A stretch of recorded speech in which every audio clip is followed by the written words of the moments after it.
Estamos começando o nosso terceiro e último bloco, aqui com o promotor público Marcelo Lessa. E voltando à questão ainda para fechar, nós temos o último bloco, vamos aproveitar o máximo possível, ainda tem outras questões pertinentes a serem colocadas, mas a gente estava terminando a questão da menina de Guarulhos e o Marcelo, na verdade, ele não atuou e, segundo, colocou para a gente que sequer leu.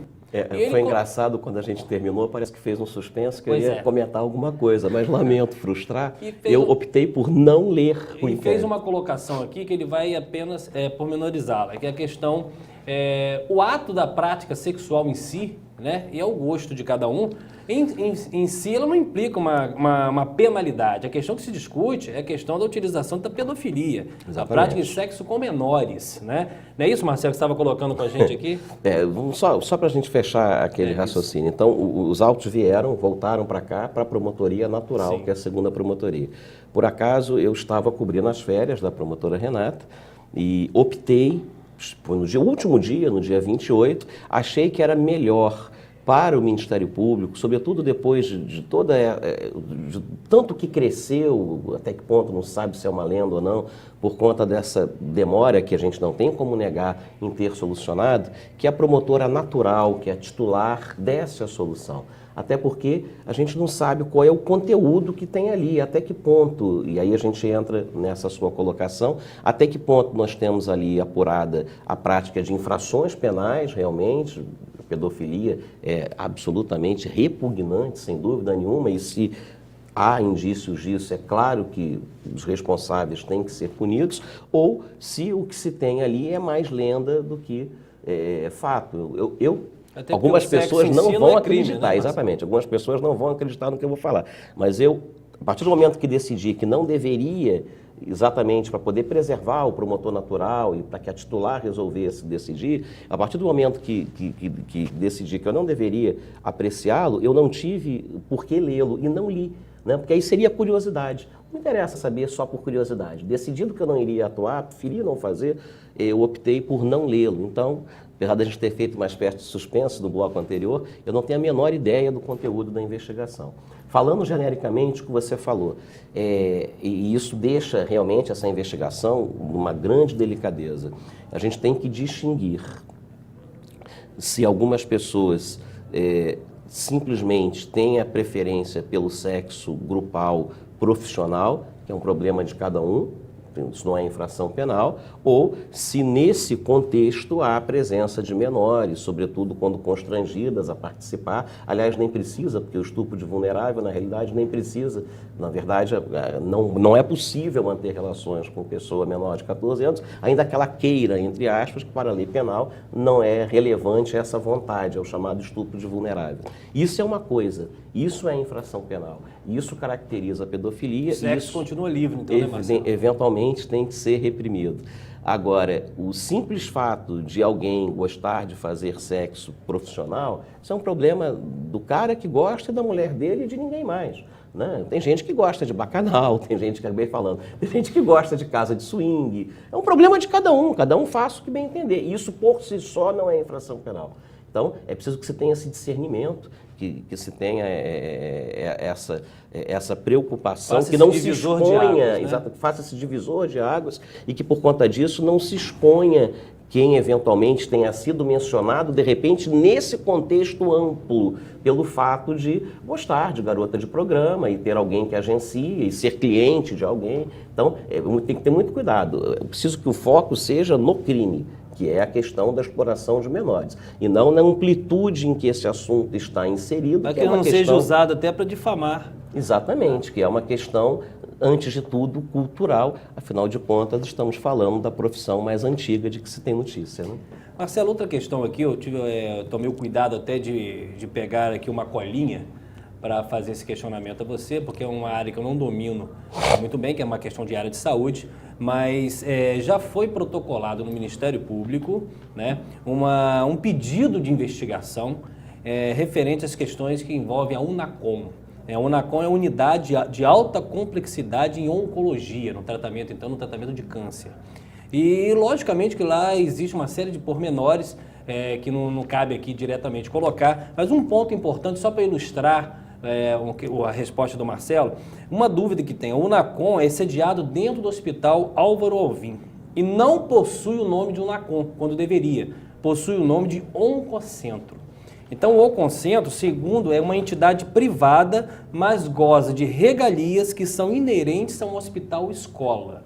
Então, esse é um resumo apenas questão, porque isso já está no Ministério Público e, desde já, todas as pessoas que são mencionadas aqui no programa têm um contraditório salvaguardado, garantido. Se alguma coisa que foi dita aqui e a pessoa entenda pertinente o direito de resposta, basta entrar em contato com a emissora e, obviamente, nós disponibilizaremos, se quiser, até um programa próprio até para ser colocado. Mas como isso já está no Ministério Público e é uma solicitação de várias pessoas da área de saúde, do município e da região, eu gostaria que o Marcelo fizesse as suas colocações. Tá, existe esse questionamento, sim. Eu me lembro que eu apreciei uma representação, não me lembro agora de quem foi a autoria da representação, instaurei um inquérito civil, requisitei as informações do Hospital Álvaro Alvim, foram prestadas as informações. Está contento? E, salvo engano, a apreciação delas, nós marcamos uma audiência, inclusive com os interessados, com o noticiante, com o noticiário. Já ocorreu ou não? Não. E, salvo engano, isso está agendado, aí a memória pode me trair, eu não sei se para julho ou para agosto, mas de qualquer maneira, e aí vem já é um dado importante. E aí vem uma outra informação. Foi criada uma outra promotoria de tutela coletiva em Campos, a terceira promotoria, agora teremos 3. A primeira, o titular é o doutor Leandro, a segunda, que sou eu, e a terceira, cujo concurso de remoção está aberto, a gente não sabe ainda quem virá. E nós fizemos um critério objetivo para a distribuição do acervo por finais de inquérito.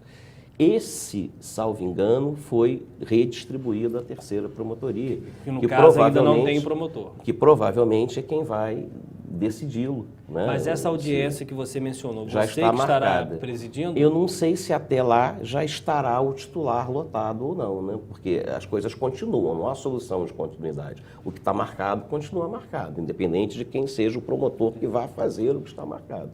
Na verdade, é o representante que estará no momento. Né? Estará no momento, mas eu acredito que este ano ainda terá alguma solução. E aí eu não me recordo exatamente dos argumentos e nem me caberia antecipar um juízo de valor sobre o que vai ser feito.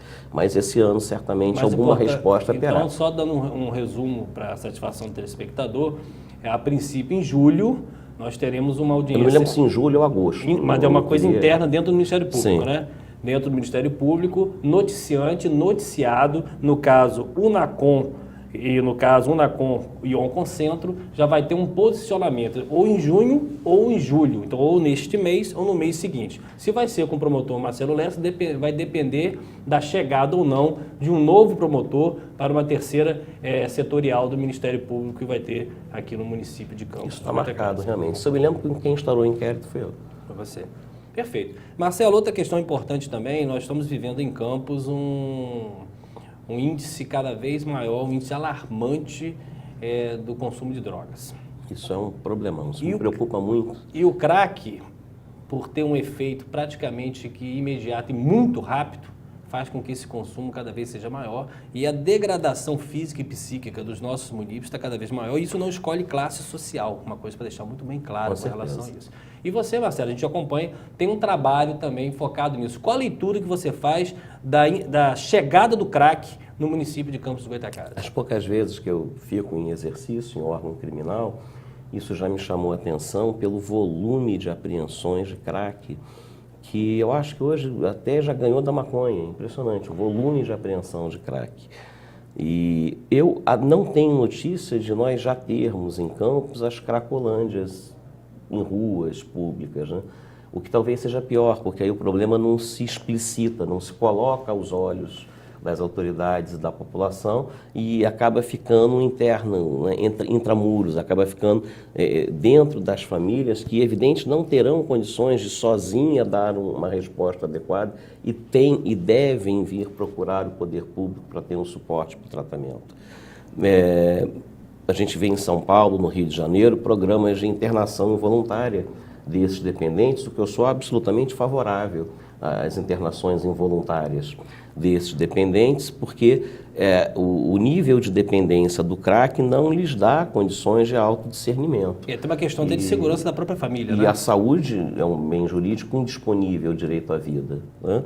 Então, eu acho que a gente deve, sim, desenvolver aqui um programa de internação involuntária dessas pessoas. Como eu falei, como nós não temos, pelo menos eu não tenho notícia de termos uma Cracolândia, como tem lá no Rio de Janeiro, como tem lá em São Paulo, o problema fica um pouco escondido, né?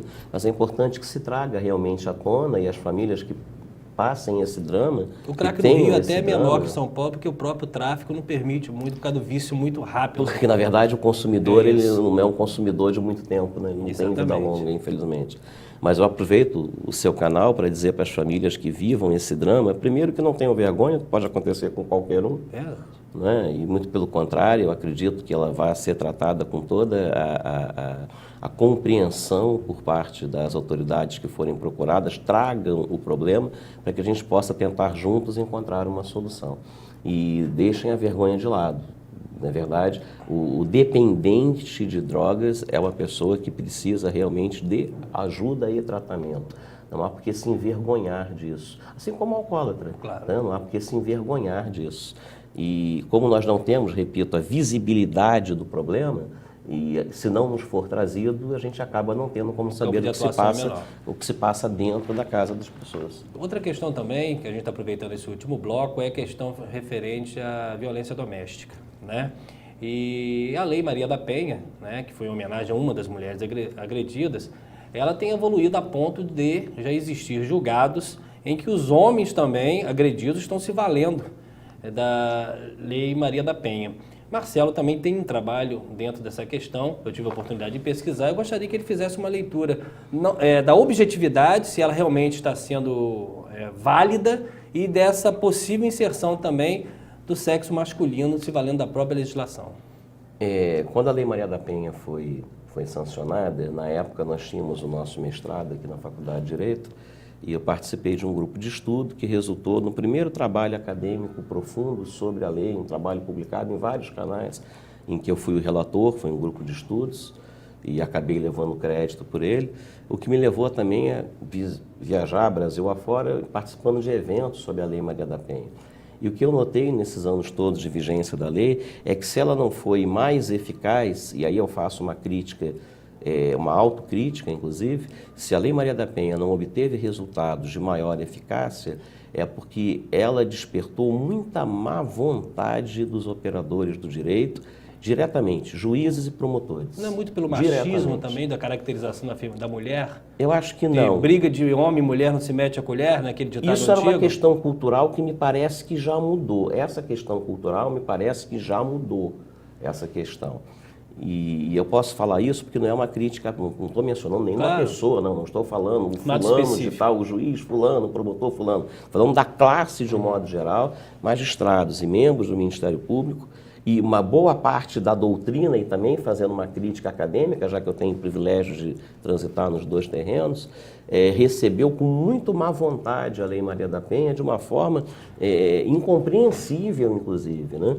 Tudo que se tentou fazer para derrubar ela, felizmente, o Supremo Tribunal rechaçou, né? Que era a questão da ação penal pública, na lesão corporal, etc., da inaplicação do juizado especial na Lei Maria da Penha, mas ainda assim se tenta, por um caminho transverso, diminuir o âmbito de incidência de aplicação da lei por uma razão muito simples, sem meias palavras, para diminuir o trabalho, por uma razão muito simples. Porque o juizado especial acabava represando toda aquela demanda reprimida que foi exatamente o que a Lei Maria da Penha quis dar vazão àquela demanda reprimida. Quando exigia que a mulher fosse lá perante o juiz numa audiência preliminar com o marido, que a bateu em casa e que continua morando em casa, porque ela não tem como se mudar, e fosse lá e dissesse na frente dele para o juiz que representa contra ele. É evidente que se ela fizer, quando chegar em casa, vai tomar uma surra, obviamente, né? E aí o que se fazia antes da Lei Maria da Penha?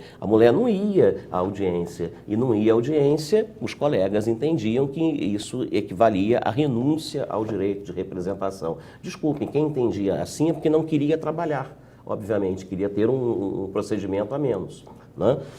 Porque é óbvio que a mulher não iria. Se bobear, o marido, iam e se retratavam, levadas e trazidas pelo marido. É aquela história, né, da raposa vigiando o galinheiro. Não é? Então, foi isso que a Lei Maria da Penha quis romper. Falou o seguinte, olha, juizado especial criminal não pode se aplicar na Lei Maria da Penha. Até porque aquelas mulheres que conseguiam sair dessa intimidação e representavam, lá no juizado sofriam um escárnio quando viam ser aplicado proposto pelo promotor e aplicado pelo juiz, uma pena de cesta básica, por exemplo, que era um escárnio com a mulher vítima da violência. Era melhor fazer justiça com as próprias mãos, chamar um irmão mais forte que o marido, bater nele, para ver se ele para de bater na mulher. Então, nós nesse trabalho fizemos uma avaliação crítica desse tipo de comportamento. Até hoje, participo de eventos acadêmicos em defesa da Lei Maria da Penha, com esse comportamento crítico, inclusive, e apontando essas questões que, do ponto de vista jurídico, são superadas pelo Supremo Tribunal, já que aquela decisão foi com eficácia vinculante, foi em ação declaratória de constitucionalidade, que, aliás, cita trechos do artigo que nós escrevemos aqui, né, pela faculdade. Faz duas grandes citações, defendendo a constitucionalidade da lei. Então, eu vejo a Lei Maria da Penha como uma importantíssima ferramenta, uma ação afirmativa em favor das mulheres vítimas de violência, e só lamento, e aí fazendo uma meia-culpa, que ela não tenha ainda tido a eficácia que dela se esperava por culpa dos operadores do direito, que tentam não aplicá-la para terem menos trabalho em seus órgãos de execução, sem meias palavras. Perfeito. Marcelo, nós temos 1 minuto, infelizmente o nosso programa está terminando. Eu gostaria de agradecer a tua presença, deixar o Grupo Terceira Via, não só jornal como televisão, à sua disposição e à disposição também do órgão do Ministério Público, e que você faça as suas considerações finais. Te agradecer, né? Tantos anos, nós nos conhecemos há tantos anos, dizer que eu estou à disposição, me coloco aqui para o seu telespectador e para a imprensa de um modo geral, absolutamente receptivo a qualquer tipo de questionamento, a qualquer tipo de crítica. Não me furto, jamais me furtarei a prestar conta das minhas atividades, e estou sempre às ordens. Qualquer tema que você queira, polêmico ou não, fique à vontade, pode contar conosco. Muito obrigado. Perfeito, estamos aqui, terminamos o programa com o promotor público Marcelo Lessa, e até semana que vem com uma entrevista conjunta ou com mais um entrevistado. Um abraço a todos e até semana que vem.